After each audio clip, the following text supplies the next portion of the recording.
perché semplicemente non ci sarà mai più nella storia dell'umanità e non nascerà di nuovo Christopher Gibbons, il quale ebbe l'avventura, scusate, tossicchio, ma spero che non si senta, comunque ebbe l'avventura di nascere a Londra nel 1615, proprio il giorno di oggi, il 22 di agosto. È un compositore, naturalmente siamo nel 600, quindi piena epoca barocca, tanto per classificare. Secondo figlio, primo figlio sopravvissuto di un altro grande compositore, Orlando Gibbons.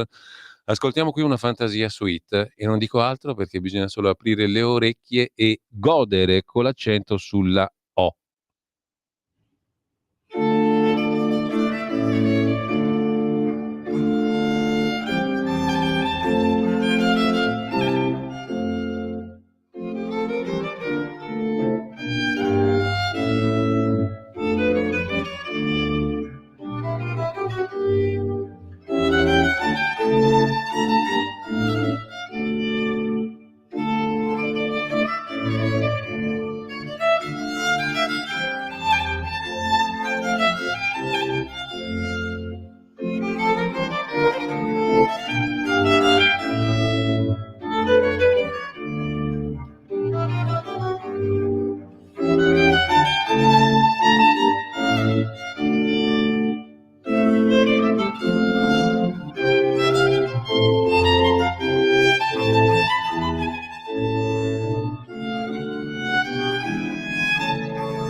Celestiale, magnifico, fantastico. Soltanto su Radio Libertà potete trovare musica di questo livello, di questa portata e di questa efficacia cosmica, oltre che individuale, perché oltre che beneficare il cosmo, musica di questo tipo beneficia anche l'individuo, gli individui che la ascoltano in forma singola o associata. Intanto, prima della rubrichetta, così oggi ce la siamo inventata al volo, del cucù del giorno, ce ne sono ben 3 di cucù del giorno, più o meno, ce n'è una simpatica. Simpatica è il noto sito di servizi di informazione, naturalmente, Dagospia, ci racconta questa bella storiella tratta dalla Nuova Sardegna. Cercanzi, no cercasi, cercanzi, anche se c'è scritto cercasi, camerieri preferibilmente non residenti in Sardegna. E scoppia la polemica tipicamente estiva e tipicamente utile sul proprietario di un ristorante sul mare di Porto Torres che su Facebook ha postato un annuncio in cui offre lavoro, ma non ai ragazzini locali che egli definisce maleducati, inaffidabili, non professionali. Osservando, state crescendo una generazione di persone che non ha futuro, viziate e che non danno valore al denaro perché c'è mammina a casa, che si toglie il pane di bocca per dare i 100 euro al figliolo per ubriacarsi e drogarsi il sabato notte. Dopo le polemiche, il post di questo datore di lavoro illuminato è sparito. Siamo a Porto Torres, come dicono i sardi, cercansi camerieri preferibilmente non residenti in Sardegna. Questo è il testo di un annuncio di lavoro cancellato dopo poche ore, pubblicato sulla pagina Facebook del Monkey di Porto Torres, che ha scatenato un'enorme ondata di polemiche. Una sollevazione vera e propria, racconta la Nuova Sardegna e riprende il noto sito di servizi di informazione Dagospia, una sollevazione che ha spinto il titolare del fortunato locale sul mare a Porto Torres, tale Marco Corda, a rimuovere l'annuncio, non prima però di avere risposto spiegando le sue ragioni sul perché lui non vuole camerieri sardi nei commenti all'interno del gruppo Facebook. Abbiamo sempre avuto staff di gente locale, dice l'imprenditore, ma mai come quest'anno abbiamo avuto difficoltà. Il problema non è il Porto Torrese o il Sassarese, ma il genitore del ragazzino locale maleducato, inaffidabile e non professionale. Non vi lamentate se state crescendo una generazione di persone che non hanno futuro, viziate e che non danno valore al denaro, perché c'è mammina a casa che si toglie il pane di bocca per dare i 100 euro al figliolo per ubriacarsi e drogarsi il sabato notte. Il Monkey, cioè il suo locale a Porto Torres, dice ancora Corda, seleziona già per la prossima stagione persone valide, sia sassaresi e portotorresi, ma anche non residenti che magari parlano le lingue, perché in una città turistica, se così la volete identificare, insomma, turistica a Porto Torres ci vuole un po' di fantasia, ma comunque bisogna parlare almeno l'inglese e che magari se firmano un contratto fino al 30 settembre rimangano e non ti lascino dall'oggi al domani con scuse futili solo perché debbono andare ad Alghero a ballare con gli amici, in compagnia dello straniero ovviamente, o la fidanzatina li ha lasciati. Ben vengano i portotorresi e sassaresi validi, ma purtroppo pochi ce ne sono realmente affidabili. Anche il commento è stato cancellato dal gruppo social quando è scomparso il post originario dell'annuncio di lavoro. Così il noto sito di servizi informativi Dagospia. Ma adesso veniamo al cucù del giorno. Sicuramente uno dei cucù del giorno è il signor Pappalardo. Ve lo ricordate? Quel cantante che andava di moda tanto tempo fa? Pappalardo sciocca, un concerto insulta la Meloni, scrive a Diane Cronos, ma la platea lo fischia. Il cantante poi si è scusato e è tornato ad esibirsi. Da lui offese alla Premier, ma mi pare di capire anche a Donald Trump. Imbarazzo, indignazione, scrive l'agenzia ANSA. Ieri sera o l'altro ieri, non ho capito bene, forse ieri, comunque imbarazzo e indignazione l'altro ieri sera, durante l'esibizione di Adriano Pappalardo in un concerto organizzato dal comune di Fiumicino, a Passo Scuro. Il cantante, prima di esibirsi, ha insultato la Presidente del Consiglio Giorgia Meloni, facendo gesti volgari in relazione al rapporto tra la Premier e il Presidente degli Stati Uniti, Donald Trump. C'è anche il video, adesso lo mandiamo in onda, qualcuno lo vedrà, forse. Ma vi fottete tutti e non ci date sto cazzo.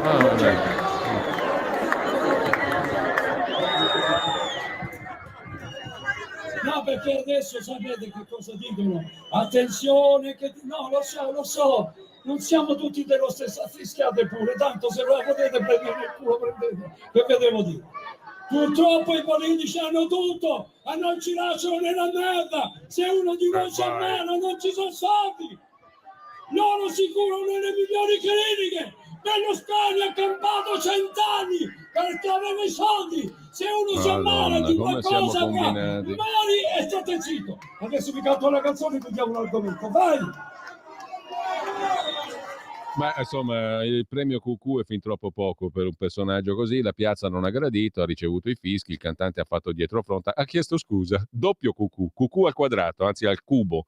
Sui social, però, è montata la protesta e molti hanno trovato sgradevoli le sue parole nei confronti della Premier. Molti commenti di sdegno, eccetera, eccetera. Quindi il QQ numero 1 glielo diamo sicuramente a questo qui, al signor Pappalardo. Un altro bel QQ colossale, a 3 dimensioni, cubitale, diciamo così. L'esercito di Israele, l'IDF, è nazista, sono le accuse dell'attore spagnolo Javier Bardem, premio Oscar. Post sui social, anche lui naturalmente sui social. Secondo il quotidiano Times of Israel, il filmato di un cecchino dell'esercito israeliano che spara a un palestinese era già stato diffuso nel 2018. L'attore spagnolo premio Oscar Javier Bardem accusa l'esercito israeliano di essere nazista in un post diffuso sui social, accompagnato da un video. Lo riferisce il quotidiano Times of Israel. Il filmato di un cecchino dell'IDF, dell'esercito israeliano, che spara a un palestinese al confine con Gaza mentre i suoi commilitoni esultano, è stato però già diffuso per la prima volta nel 2018. Il signor Bardem nel suo post non ammette che il filmato risalga ad almeno 7 anni fa. Non è chiaro se ne sia a conoscenza, cioè ignoranza e basta, diciamo così. Quest'altra bella invece ce la racconta il sito mosaico-cem.it, che è il sito della comunità ebraica di Milano, e anche qui dobbiamo attribuire un bel premio QQ a questa dottoressa. Un video girato all'interno della casa di salute di Prato Vecchio Stia, in provincia di Arezzo, che ha scatenato polemiche e indignazioni. Nelle immagini, due dipendenti pubbliche, la dottoressa Rita Segantini e l'infermiera Giulia Checcacci, il premio QQ va anche a loro, ex equo, si riprendono, si filmano mentre gettano nel cestino confezioni di farmaci. Perché? Perché prodotti dall'azienda israeliana Teva. Il filmato, realizzato in divisa sul posto di lavoro, è stato poi diffuso dove? Ma sui social, naturalmente, perché se le stronzate non le metti sui social non è una stronzata vera. Le reazioni. L'episodio è stato denunciato pubblicamente, i farmaci che gettano li paghiamo noi contribuenti con le nostre tasse. Sono beni sanitari pubblici e loro li trattano come immondizia per fare i like sui social.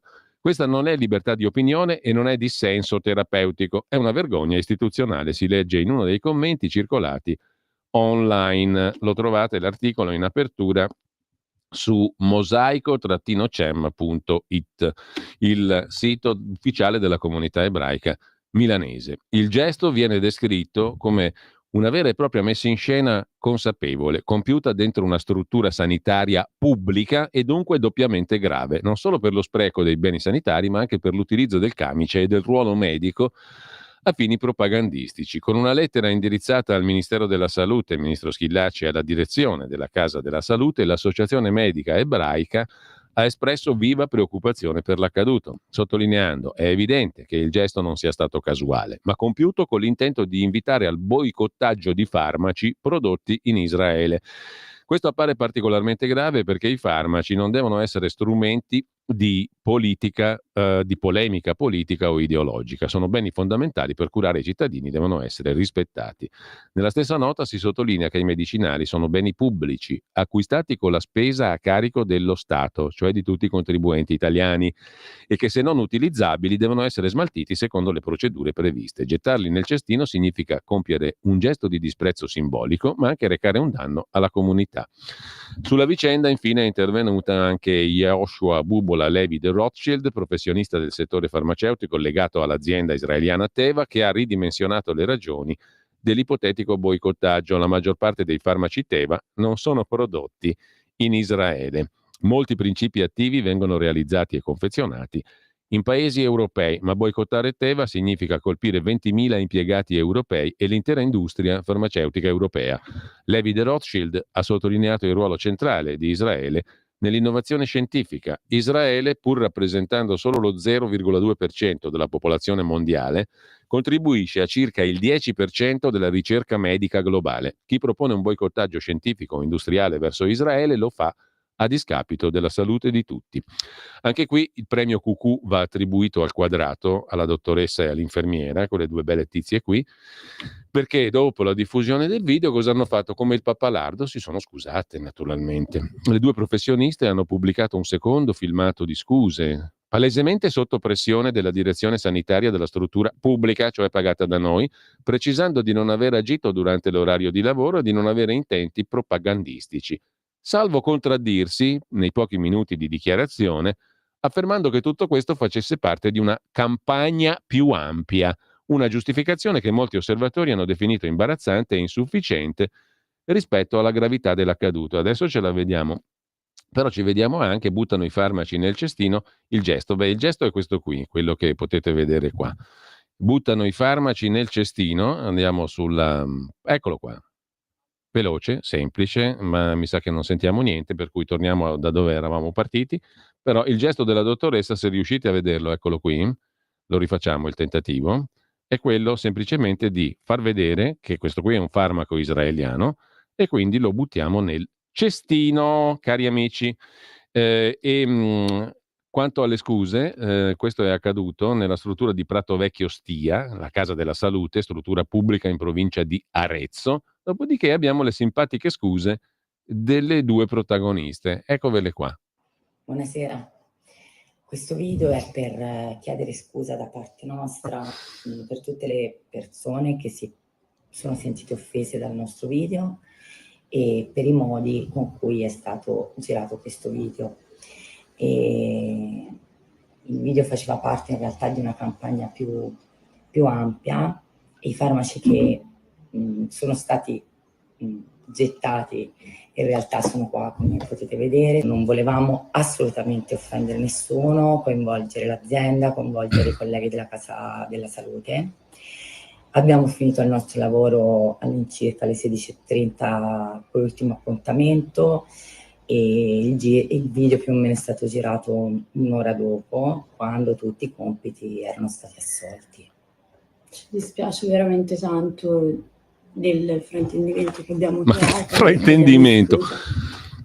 No, non so se sono più schifose le scuse o il gesto che queste qui hanno fatto. No, secondo me sono più schifose le scuse, ma comunque, vabbè, siamo combinati così ormai, c'è poco da fare, siamo conciati così, per cui buttiamoci nella musica. 1862, 22 agosto, nasce un gigante della musica mondiale, tiriamo via la diretta, giusto appunto, bene, considerato uno dei più importanti compositori francesi, si tratta di Claude Debussy, uno dei massimi protagonisti del simbolismo musicale. Ascoltiamo qui una danse tarentelle styrienne, che sta per regione della Stiria, in Austria, al pianoforte Alain Plan. Gustatevela e poi ancora qualche notiziuola.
Lasciamo il simbolistico Claude Debussy, ma lo recupereremo tra poco. Un altro brano di Debussy nasceva oggi, 1862, il 22 agosto. A proposito di Israele, uno stimolante articolo è comparso in realtà il 13 agosto sul Messaggero, ma lo trovate anche sul suo sito, il sito della Fondazione David Hume. Il suo di chi? Di Luca Ricolfi. 3 domande su Israele. Interessante, perché le 3 domande stanno tutte in piedi, secondo me. Vedete voi se la condividete, sta opinione. Comunque, scrive il professor Ricolfi a proposito di Israele e di questioni che non trovano risposta. Dopo una lunga stagione di incertezze, anche il governo italiano adesso pare essersi deciso a prendere posizione contro il piano di occupazione di Gaza City annunciato da Netanyahu, osteggiato anche dall'esercito israeliano, ma che adesso è partito. A differenza di altri paesi, però, l'Italia non ha sospeso gli accordi di cooperazione con Israele, non ha riconosciuto lo Stato palestinese, non ha annunciato di volerlo fare a breve termine, come invece ha fatto la Francia. Le ragioni della svolta si comprendono. I media occidentali, l'opinione pubblica, sono schierati senza incertezze con i palestinesi, visti come vittime innocenti della crudeltà di Netanyahu. In questa situazione, per qualsiasi governo europeo o occidentale, non condannare la nuova operazione militare israeliana equivarrebbe a un suicidio politico. Una situazione simile, mutatis mutandis, a quella del 92, quando era impossibile non stare con mani pulite contro i politici corrotti. Da qui la corsa a schierarsi con i deboli palestinesi contro i forti israeliani. Se sul piano comunicativo il gioco è molto chiaro e fin troppo scoperto, non così sul piano politico-militare. Chi, come la maggior parte dei governi europei, sostiene il riconoscimento dello Stato di Palestina e la soluzione 2 popoli, 2 stati, si guarda bene dal rispondere, scrive Ricolfi, ad alcune domande cruciali. Prima domanda: qual è il governo che i paesi europei vorrebbero riconoscere? Lo Stato di Palestina, il governo di Palestina. Quale? È il governo di Gaza, antidemocratico e in mano ai terroristi? O è la debole e corrotta autorità nazionale palestinese che governa una piccola porzione della Cisgiordania? O il riconoscimento è una finzione che non si rivolge a nessun governo e serve solo a rabbonire le sensibili opinioni pubbliche europee? Seconda domanda, prosegue Ricolfi: qual è il territorio su cui dovrebbe sorgere il nuovo Stato palestinese? Se è Gaza è una presa in giro, visto che la striscia è un cumulo di macerie. Se è la Cisgiordania c'è un piccolo inconveniente: per cederla interamente ai palestinesi occorrerebbe sgomberarla da centinaia di migliaia di coloni e soldati israeliani che controllano interamente la zona C, 59% del territorio.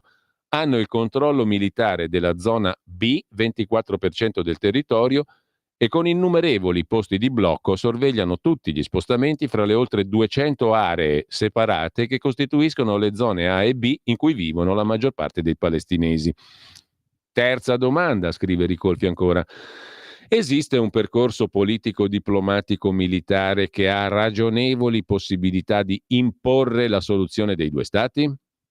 Quel che voglio dire, conclude il professor Ricolfi, l'articolo è stato pubblicato non sul Messaggero ma sulla Ragione il 10 agosto scorso, comunque è stato ripubblicato il 13 sul sito della Fondazione Iume, qui lo potete ritrovare. Quel che voglio dire, conclude Ricolfi, è che è troppo comodo lavarsi la coscienza con l'atto puramente simbolico di riconoscere lo Stato palestinese, senza specificare quali sono i territori che gli israeliani dovrebbero sgomberare, qual è l'autorità di governo che siamo disposti a riconoscere, qual è il processo che può condurre alla meta. Da questo punto di vista l'Europa non è senza peccato. Dove eravamo quando, specie sotto Netanyahu, i governi israeliani permettevano la frantumazione della Cisgiordania in innumerevoli enclave? Cosa abbiamo fatto per impedire gli insediamenti dei coloni in Cisgiordania, terra che l'ONU fin dal 1947 aveva assegnato ai palestinesi? Come abbiamo fatto a chiudere gli occhi di fronte all'uso che per ben 20 anni Hamas ha fatto dei miliardi di aiuti concessi dall'Europa?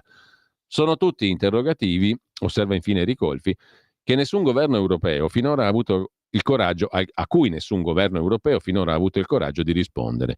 Perché, se provasse a farlo, dovrebbe scoprire che il male è stato fatto ben prima dell'invasione di Gaza e in quel male anche noi abbiamo avuto una parte. Oggi ci commuoviamo per le sofferenze del popolo palestinese, invochiamo la soluzione due popoli, due stati, che con la nostra indifferenza passata abbiamo contribuito a rendere quasi impossibile, scrive Ricolfi. Personalmente aggiungo una cosa: sarebbe stato impossibile due popoli, due stati, comunque a mio giudizio, visto che è dal 48 che non si accetta l'esistenza di Israele. Molto difficile. Al punto tale non la si accetta da aver rifiutato nel 48 l'esistenza di due popoli, due stati, perché erano lì pronti. La risoluzione dell'ONU era molto chiara, quella del 47. Due popoli, due stati. Ma i paesi arabi hanno scatenato subito la guerra contro Israele, perché era Israele il problema, non due popoli, due stati. In ogni caso, stoppiamo la messa in onda qua, torniamo alla musica, perché come vi dicevo Debussy non merita un'altra celebrazione, non era uno qualunque nella storia, un passante nella storia della musica. Qui lo troviamo alle prese con una ispirazione americana, statunitense, il ragtime. E Debussy, influenzato da quei ritmi, che erano i ritmi che nascevano dalle piantagioni di cotone più o meno, e dalla popolazione nera schiava e emancipata, e poi anche dai bianchi che hanno colto la potenza, la bellissima potenza di quella musica, del ragtime. Anche Debussy si fa ispirare da questa musica tipicamente statunitense e di matrice nera. Gollywog's Cakewalk è un esempio. Al pianoforte Martin Jones, il cakewalk era la danza che simboleggiava, copiava, mimava il movimento delle persone nere che la domenica, non lavorando nei campi di cotone o altrove, facevano festa, portavano le torte sulle mani, e questo era una specie di danza, da cui il cakewalk, la camminata con la torta in mano. Gollywog's Cakewalk, al pianoforte Martin Jones, Claude Debussy.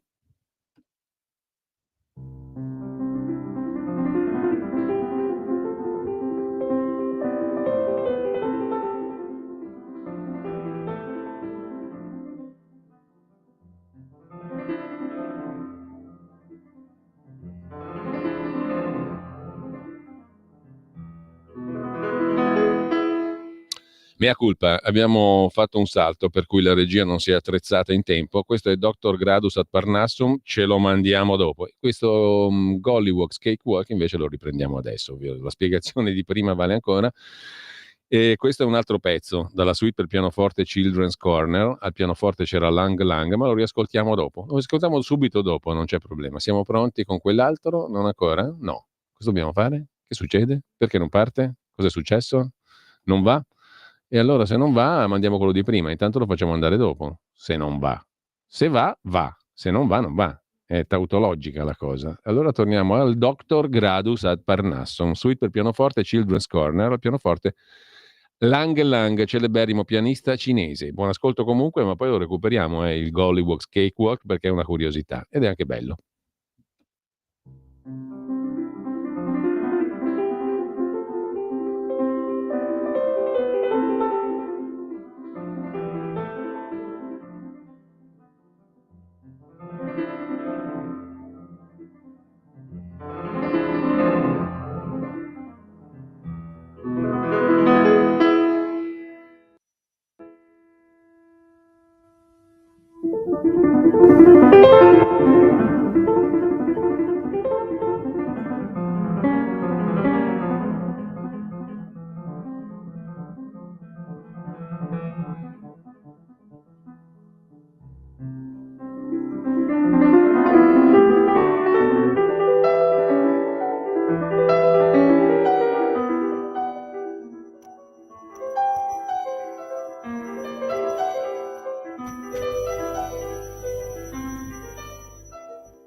Allora, adesso vediamo di recuperarlo al volo, perché il cake walk, quella danza con la torta, io ve la voglio proporre comunque. Vediamo un po' di farcela. Ce la facciamo? Vediamo di farcela? Vediamo di farcela? Sì, dai, proviamoci. Partita troppo.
Allora, siamo riusciti a farcela, ad ascoltarcela, questa composizione stile ragtime di Debussy, Gollywog's Cakewalk. Intanto, fra le cosette, così spigolando fra le varie questioni, su truenumbers.it, che è un sito che si picca e ci riesce spesso di occuparsi solo di numeri, di dati, di fatti, diciamo così, sulla base dei numeri.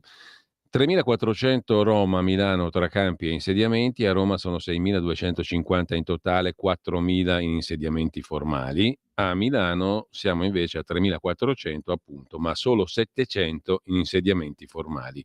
Quindi proporzionalmente ben di più sono in insediamenti informali. E nel carcere romano di Rebibbia il 95%, prego la regia di inquadrare ciò che sto leggendo, il caso il caso del carcere romano di Rebibbia, il 95% delle madri detenute è rom, scrive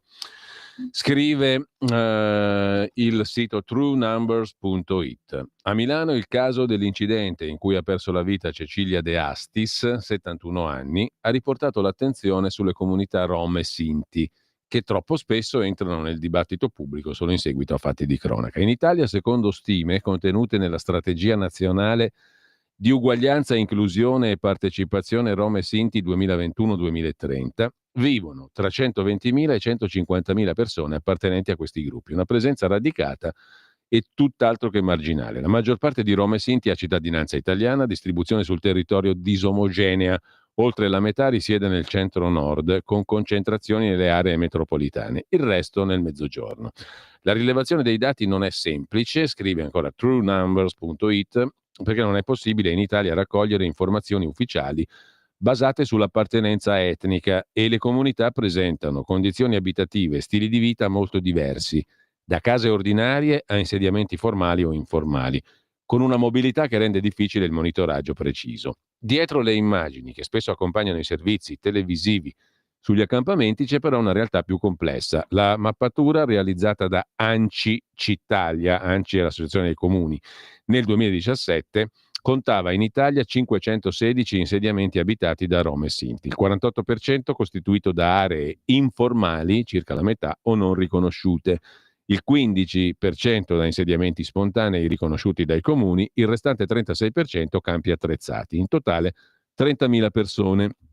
Secondo l'indagine Istat, biennio 2019-20, in Italia sono stati rilevati 373 insediamenti abitati da Rom e Sinti in 126 comuni, con popolazione complessiva stimata di 15.000 persone. Una riduzione significativa. Il calo riguarda gli insediamenti formali e quelli informali ed è l'effetto di politiche locali di superamento dei campi, ma anche mobilità interna e internazionale delle comunità. Quando si parla di Rom e Sinti in Italia, ci si concentra sulle periferie delle grandi città. I numeri raccontano però storie diverse. A Roma vivono, come dicevamo, 6.250 persone, 4.000 in 16 insediamenti formali, 1.300 in quasi 300 insediamenti informali, 650 in stabili occupati.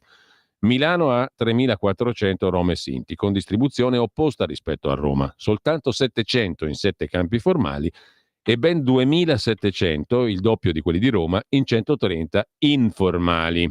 A Napoli la stima oscilla tra 1.100 e 1.400 persone, ma il dato che True Numbers offre è sostanzialmente questo. A Milano c'è il doppio rispetto a Roma di presenza di Rom in insediamenti non formalizzati, non formali. Per quanto concerne invece un'altra questione di questi giorni, ho trovato, e ve lo giro interessante, l'articolo della professoressa Anna Bono che compare oggi su nicolaporro.it, Atlantico Quotidiano. E qui abbiamo a che fare con la questione del sistema di accoglienza offerto ai migranti, incluso il migrante che ha devastato Malpensa. L'apparato di organi, strutture, risorse, servizi e opportunità offerti per 10 anni a questo migrante del Mali, che per ringraziare ha pensato bene di dar fuoco al terminal numero 1 di Malpensa, scrive la professoressa Anna Bono. Il pezzo lo trovate sulla home page del sito di nicolaporro.it. Il cittadino del Mali che ha appiccato il fuoco e preso a martellate un monitor all'aeroporto di Malpensa il 20 agosto scorso è entrato in Italia dalla Francia 10 anni fa, nel 2015. Al suo arrivo ha chiesto protezione internazionale, dicendosi profugo, e l'ha ottenuta fino al 2019, quando la commissione territoriale incaricata di riesaminare il suo caso ha accertato che in realtà gli mancavano i requisiti per ottenere lo status di rifugiato e gliel'ha negato. Allora lui ha presentato ricorso.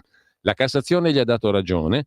La sua richiesta di asilo è stata esaminata nel 2021 dal Tribunale di Milano e qui un giudice ha confermato la mancanza dei requisiti necessari per ottenere lo status giuridico di rifugiato, ma gli ha concesso un'altra forma di protezione internazionale, che è quella sussidiaria. Questo tipo di protezione è stato istituito dall'Unione Europea nel 2013 per non respingere chi, pur non avendo diritto allo status di rifugiato, può dimostrare che se rimpatriato correrebbe il rischio reale di subire danni gravi, come la pena capitale, o essere torturato e minacce alla vita a causa di situazioni di violenza generalizzata. Il permesso di soggiorno per protezione sussidiaria dura 5 anni rinnovabili e permette tra l'altro di andare a scuola, lavorare e chiedere il ricongiungimento familiare. Quello del cittadino maliano scade nel 2027. Scrive ancora la professoressa Anna Bono su nicolaporro.it: non sappiamo molto su di lui, su come abbia vissuto in questi 10 anni, ma sappiamo come avrebbe potuto e dovuto trascorrerli. Dal momento in cui ha chiesto asilo si sono aperte per lui le porte del sistema assistenziale, istituito apposta per le persone che entrano illegalmente nel nostro paese e cercano di ottenere lo status giuridico di rifugiato. A regola è stato affidato a un CPA, centro di prima accoglienza, o a un CAS, un centro di accoglienza straordinaria. Sono le strutture allestite per ospitare quelli che chiedono asilo mentre il loro caso viene esaminato. Attualmente, ci informa il Ministero dell'Interno, sul territorio nazionale ci sono più di 5.000 strutture per una capacità di 80.000 posti. Una città praticamente, una città di medie dimensioni, di piccole e medie dimensioni. Gli ospiti ricevono vitto, alloggio, assistenza sociosanitaria, assistenza legale, corsi di lingua, formazione, attività di socializzazione e orientamento al lavoro e una piccola somma giornaliera a loro disposizione. La richiesta del cittadino maliano che ha dato fuoco a Malpensa è stata esaminata per 2 volte, la seconda volta da una commissione territoriale. Le commissioni territoriali sono gli organi preposti a valutare le richieste di asilo. Possono concedere lo status di rifugiato, protezione sussidiaria, permesso di soggiorno per motivi umanitari o protezione speciale, o rigettare la richiesta. Sono 20 le commissioni territoriali, più o meno una per regione, ognuna composta da un presidente, un funzionario di carriera prefettizia, un funzionario della Polizia di Stato, un esperto in materia di protezione internazionale e tutela dei diritti umani designato dall'UNHCR, cioè l'Alto Commissariato per i Rifugiati dell'ONU. Inoltre, i richiedenti durante le udienze sono affiancati da interpreti e mediatori culturali.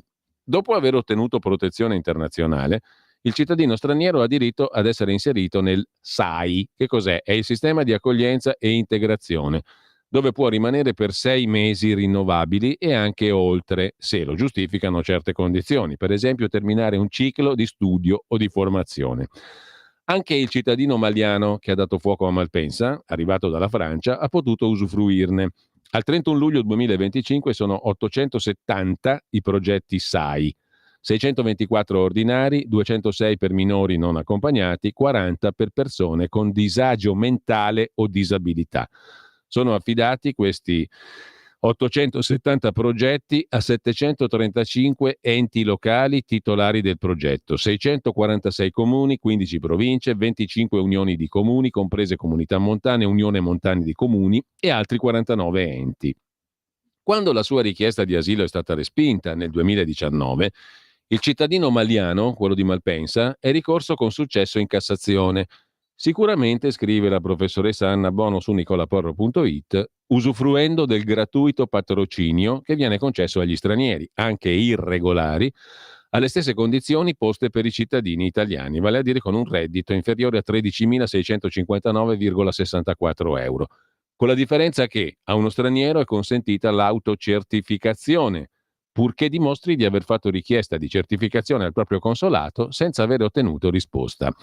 Le spese legali di chi gode il gratuito patrocinio sono poi sostenute dallo Stato italiano, cioè da noi. Nel biennio 22-23 i cittadini stranieri residenti in Italia ne hanno goduto per 71 milioni di euro, un quarto circa del totale, in gran parte per ricorsi di richiedenti asilo contro le decisioni delle commissioni territoriali. Il suo caso è stato affidato al Tribunale di Milano, dove è stato giudicato 2 anni dopo da un magistrato che, pur concordando che non fosse possibile attribuirgli lo status di rifugiato, ha stabilito sulla base di informazioni, presumibilmente raccolte da diverse fonti e chissà con quanto lavoro da parte dei dipendenti del tribunale, che farlo tornare in Mali sarebbe stato troppo pericoloso. Questo in sintesi, avete capito che roba ci sta dietro, è l'apparato, scrive Anna Bono, di organi, strutture, risorse, servizi e opportunità messi a disposizione del cittadino maliano e di centinaia di migliaia di altri emigranti illegali arrivati in Italia. E lui ha dato fuoco e preso a martellate un terminal dell'aeroporto di Malpensa, altri costi per riparare i danni, per tenerlo in detenzione, per processarlo e poi si vedrà. Per inciso, quella della situazione attuale in Mali, paese del Sahel, è questione controversa, conclude su nicolaporro.it la professoressa Anna Bono. Il nord-est del paese è pericoloso per la presenza di gruppi jihadisti e specialmente in passato a causa del movimento indipendentista Tuareg.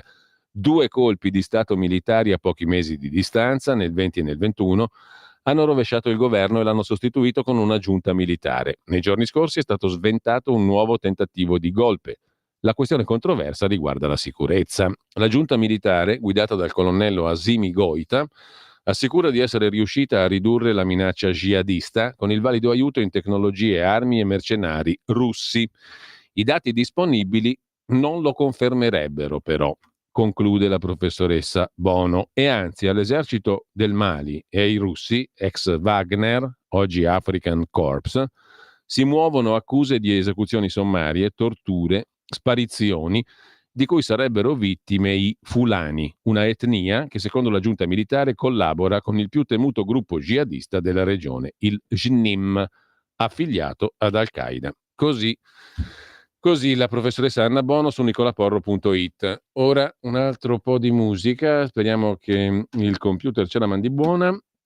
Cosa ci ascoltiamo? Ci ascoltiamo 1964, il 22 agosto, cioè proprio oggi. Ve le ricordate le Supremes? Qualcuno dei più vecchiotti all'ascolto se le ricorderà. C'era di mezzo anche Diana Ross. Where Did Our Love Go? Le Supremes furono un gruppo vocale femminile in auge nei meravigliosi anni 60 e 70.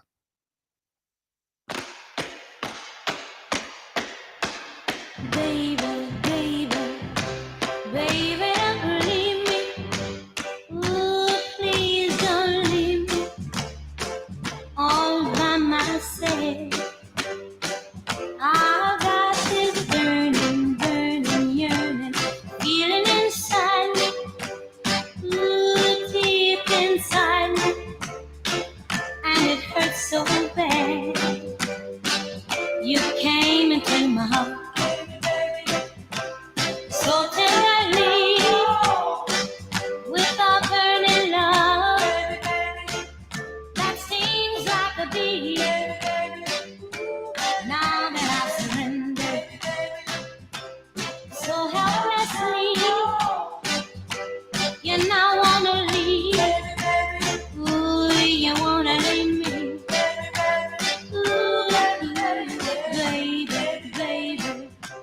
Where did our love go? Ooh, don't you want me? Don't you want me no more? Ooh, baby.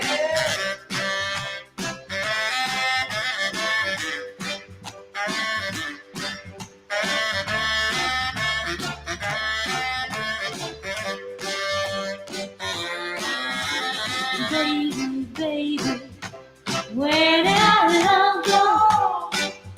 And all your promises of a love forevermore.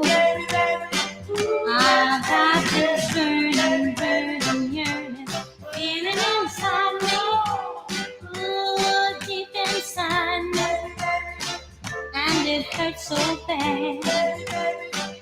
Before you won the heart, you were a perfect guy, but now that you got me,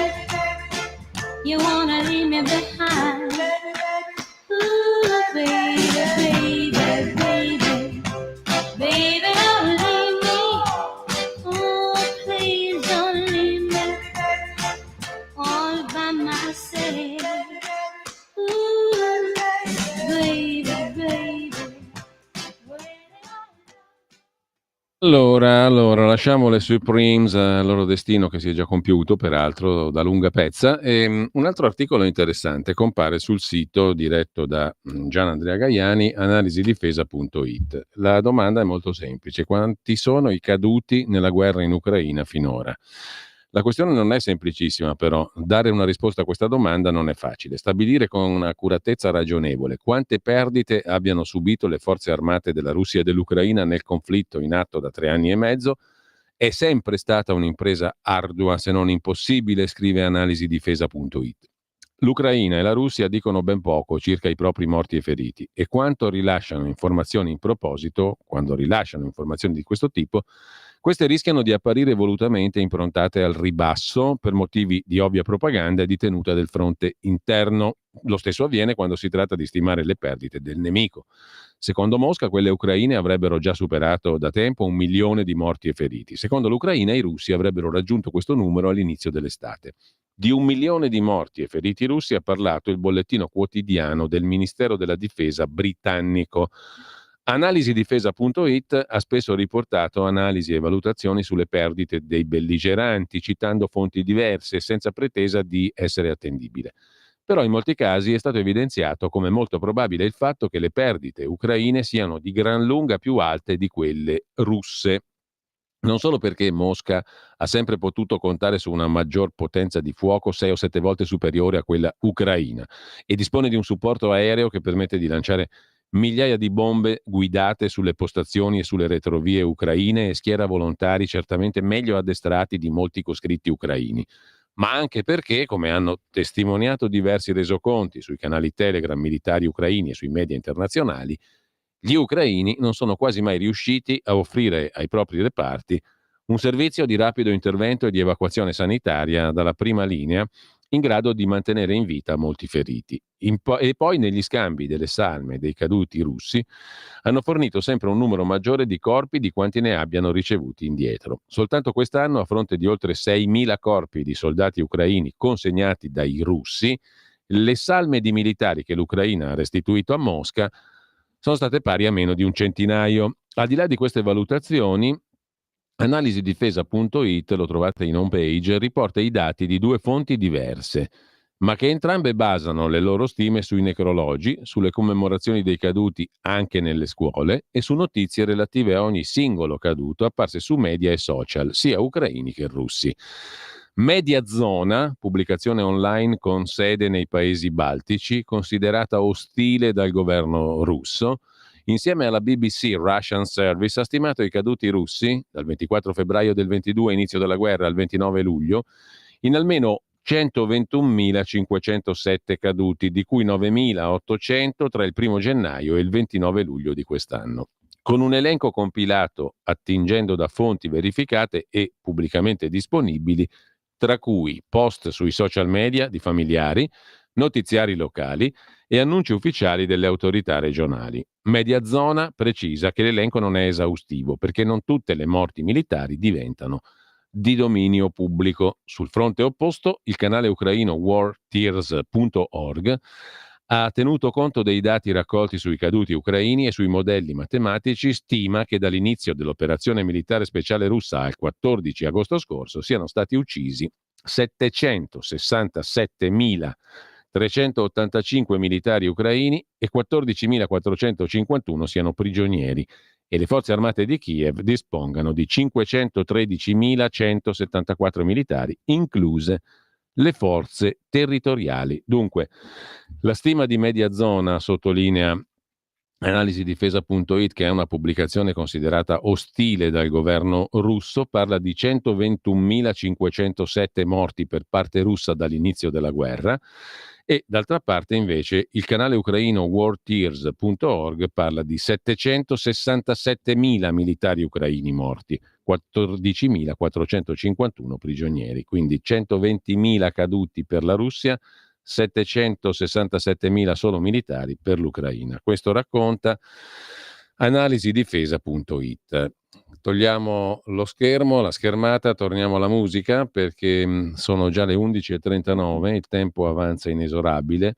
Siamo al 22 di agosto pur sempre anche in questo momento. Nel 1909 nasceva, a proposito di Russia, a Yevpatoria in Russia, appunto, Vitya Vronsky, pianista e concertista russo-americano, educatore musicale al Cleveland Institute, qui con Victor Babin al secondo pianoforte. Lo ascoltiamo nel celebre, uno dei celebri valzer dal Lago dei Cigni di Tchaikovsky.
Sfumiamo il nostro Tchaikovsky e torniamo a un articolo di Luca Ricolfi che, come suo costume, per quello lo ritengo assai stimabile, si occupa di dati. Poi ha le sue idee, naturalmente, ma si occupa di dati. E sempre sul sito di Fondazione IUM, fondazioneium.it, adesso andiamo in condivisione del pezzo che sto leggendo, così lo potete vedere anche voi che seguite da casa.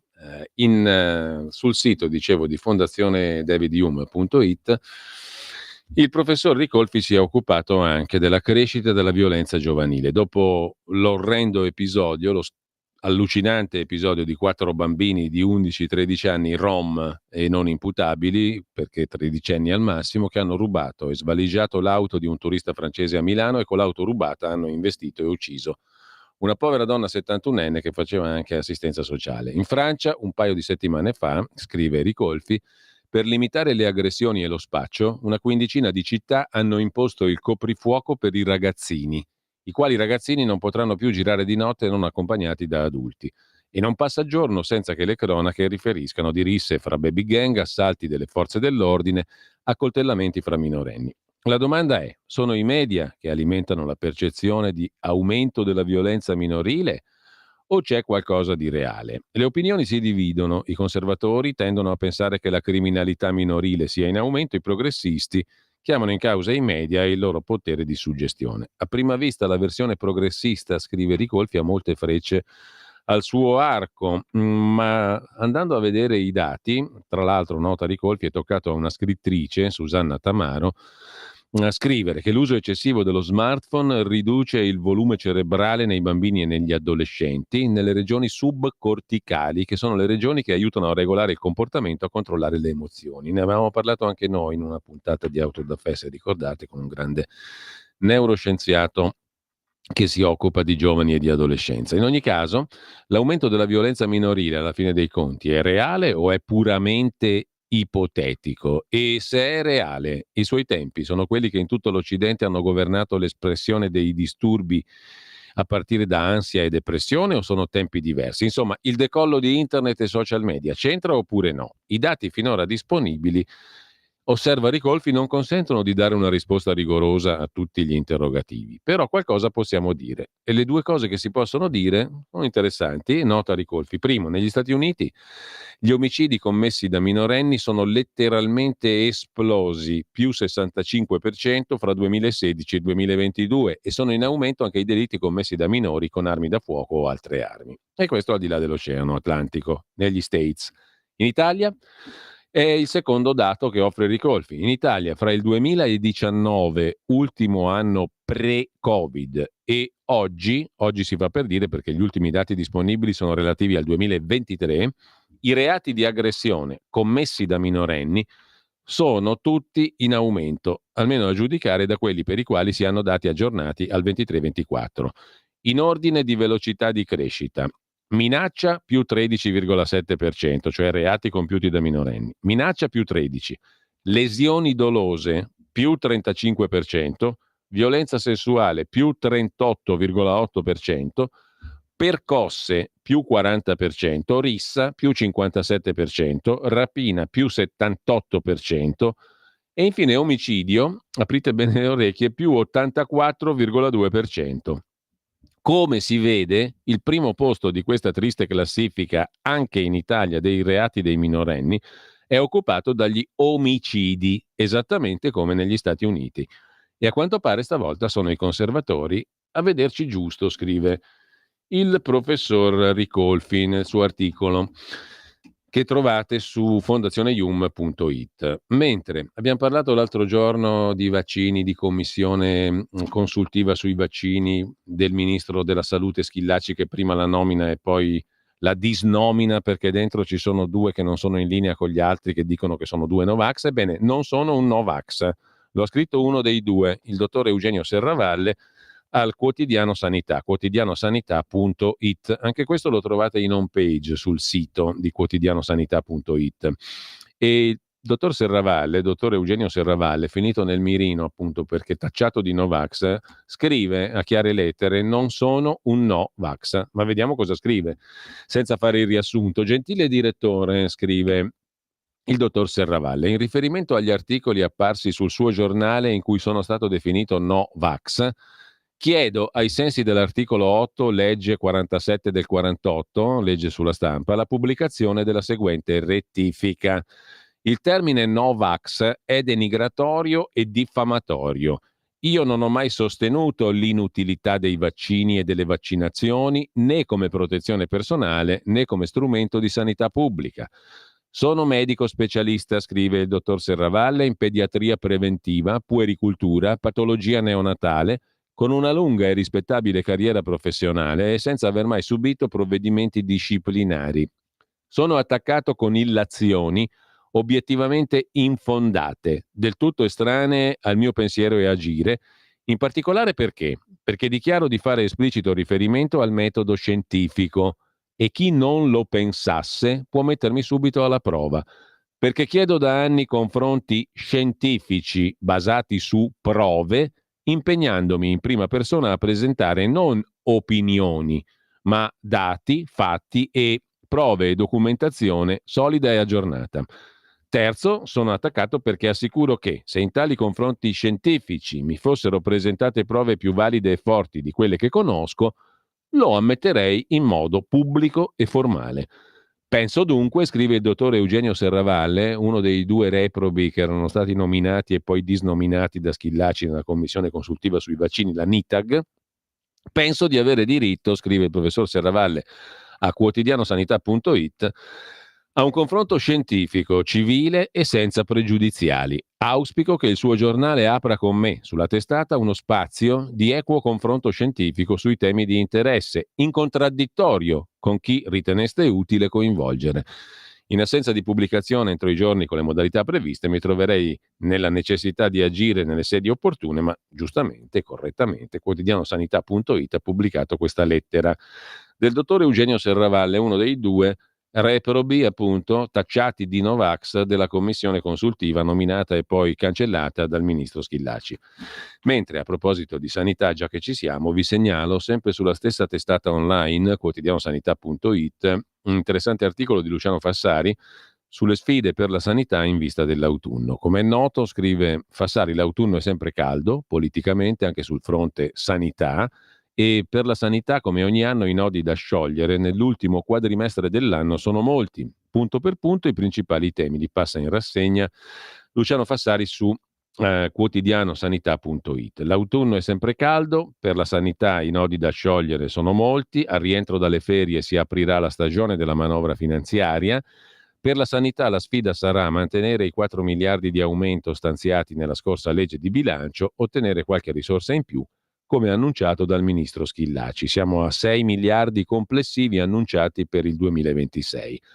Al momento non ci sarebbero dunque segnali di taglio delle risorse, anzi si parla di aumenti da parte del governo, ma il contesto economico non è dei più favorevoli e per questo, fino a che le cifre non verranno nuovamente messe nero su bianco, è lecito non sbilanciarsi più di tanto. I fondi sono il punto di partenza, ma poi c'è la questione del personale sanitario. Chiusa la trattativa per il rinnovo del contratto 22-24 del comparto sanità in autunno, la firma definitiva, si stanno attendendo gli atti di indirizzo per i contratti dirigenza medica e sanitaria e convenzioni dei medici di famiglia, pediatri e specialisti ambulatoriali. Oltre al rinnovo dei contratti in questione, la questione è quella di trovare anche soluzioni per rendere più attrattivo il lavoro nella sanità. Sul tema c'è da capire che fine farà il disegno di legge delega per la riforma delle professioni rinviato dal Consiglio dei Ministri. A prescindere dall'esito, la polpa risiederà nei decreti attuativi e bisognerà vedere come si evolverà la proposta del Ministro di spostare la contrattazione dei dipendenti della sanità fuori dall'area del pubblico impiego, della pubblica amministrazione. Si auspica poi, altro tema, l'arrivo del già annunciato Piano Sanitario Nazionale, nuovo di zecca, che dovrebbe essere la summa dell'impianto di riforma di questo governo. Sono passati 2 anni dall'annuncio del ministro della Salute Schillaci, per ora nulla di concreto è sul tavolo.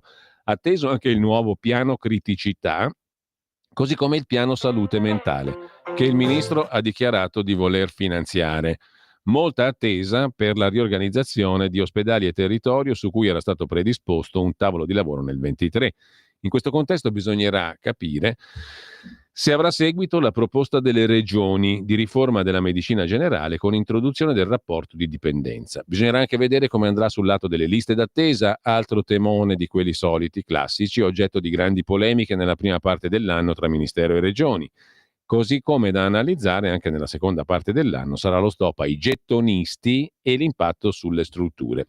Dopodiché nel 25 vanno alle urne molte regioni, Calabria, Campania, Veneto, Puglia, Toscana, Marche, Val d'Aosta, e a seconda dei risultati potrebbero cambiare gli equilibri all'interno della conferenza delle regioni. Ci sono altri punti per chi volesse approfondirli, ma questi sono i temi fondamentali della sanità per quanto riguarda il prossimo autunno.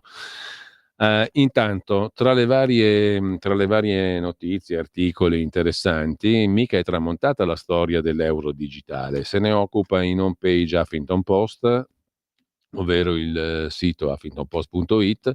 È partita la corsa all'euro digitale, scrive il Sito online diretto da Mattia Feltri. Secondo il Financial Times, l'Unione Europea accelera per una moneta digitale su una blockchain pubblica dopo che gli Stati Uniti hanno varato la nuova legge per le stablecoin. Il timore è che il possibile aumentare delle transazioni in token ancorati al dollaro possa minare l'autonomia strategica dell'euro sul vecchio continente. Insomma, la corsa all'euro digitale è partita. Adesso ci fermiamo un attimo, torniamo alla nostra musica, ci mancano 2 brani per completare il calendario di oggi. Il 22 di agosto del 1917 nasceva a Clarksdale, Mississippi, Stati Uniti d'America, John Lee Hooker. Per chi sa un po' di musica e di blues non c'è bisogno di presentazione, chitarrista. Qui è un suo celeberrimo pezzo, lo riconoscerete senza dubbiamente, Boom Boom.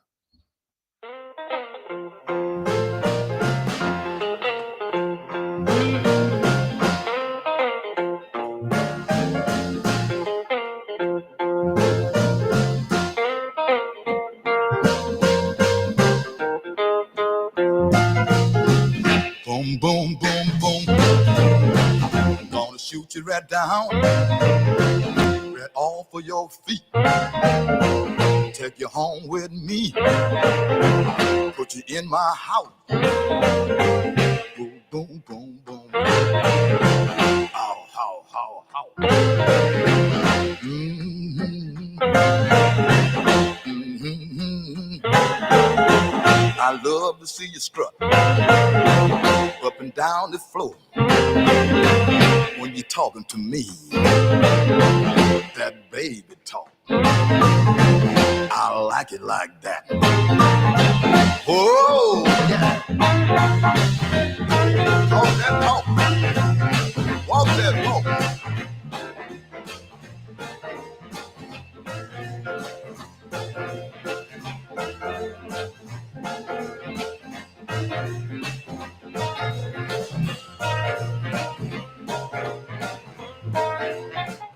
Tocca sfumare anche il grande John Lee Hooker, perché? Perché vi do rapidamente ancora le ultime notizie, o meglio vi segnalo sul sito asianews.it una notiziola così, tanto per chiarire che le cose non cambiano. La Cina continua a tenere il tallone sul Tibet, non c'è nessun cedimento naturalmente, ma questa è una non notizia per così dire. Comunque il leader cinese Xi Jinping sta effettuando una visita in Tibet per il 60° anniversario della fondazione dello Xizang, la regione autonoma creata per consolidare il dominio della Cina sul Tibet, che rivendica la sua indipendenza inutilmente. Si tratta della seconda visita in Tibet di Xi Jinping come presidente, il precedente del 21. E il presidente cinese ha esortato a costruire un Tibet socialista, moderno, unito, prospero, civile, armonioso, bello, cioè praticamente schiavo della Cina, punto e basta. A proposito di Cina e a proposito di cose orribili di cui non parla nessuno, la figura di Jimmy Lai, un cattolico che ha la sbarra, è ormai anziano, è un perseguitato politico e anche religioso, se ne occupa sempre asianews.it. Cresce la preoccupazione per le condizioni di salute dell'imprenditore, ormai 77enne, simbolo del movimento pro-democrazia a Hong Kong. È in carcere questo uomo da 1700 giorni, ai sensi della legge sulla sicurezza nazionale. È appena iniziata la requisitoria dell'accusa in un processo che si trascina dal dicembre 23 e in cui Jimmy Lai rischia l'ergastolo. Atteso per ottobre il verdetto affidato a 3 giudici scelti appositamente dal fronte pro-Pechino, cioè favorevole al governo cinese, tanto per non smentirsi mai. Mentre vi segnalo anche un altro pezzo, un'altra personalità della quale non si interessa nessuno, ma noi ogni tanto la ricordiamo perché è una luminosa personalità, Aung San Suu Kyi, già presidente birmana, in carcere anche lei con ridicole accuse. È ottantenne pure lei. La giunta militare birmana, dopo il terremoto e 3,5 milioni di sfollati, è sempre più nei guai, ma tiene la giunta militare che ha messo in carcere un'altra volta Aung San Suu Kyi. Il paese è sotto guerra, sotto disastri naturali, l'iniziativa italiana fa quel che può. Al meeting di Rimini arriverà la testimonianza del rappresentante dell'AVSI in Myanmar, o appunto ex Birmania, Nang Swe Swe Aye. La sua testimonianza arriverà con un videomessaggio, lo seguiremo. Vi segnalo anche brevissimamente, poi ci salutiamo definitivamente per oggi, e per carità, definitivamente si fa per dire, comunque, su Prima Online, che si occupa di comunicazione, intelligenza artificiale e sostenibilità. Gemini di Google è più efficiente della TV, ma se voi fate una richiesta, un prompt all'intelligenza artificiale, consumate un sacco di energia. Leggetevi il pezzo che vi dice quanta. Come si informano gli italiani sempre sulla TV, ma la stampa ha un ruolo fondamentale, scrive Prima Online, non ci crede nessuno.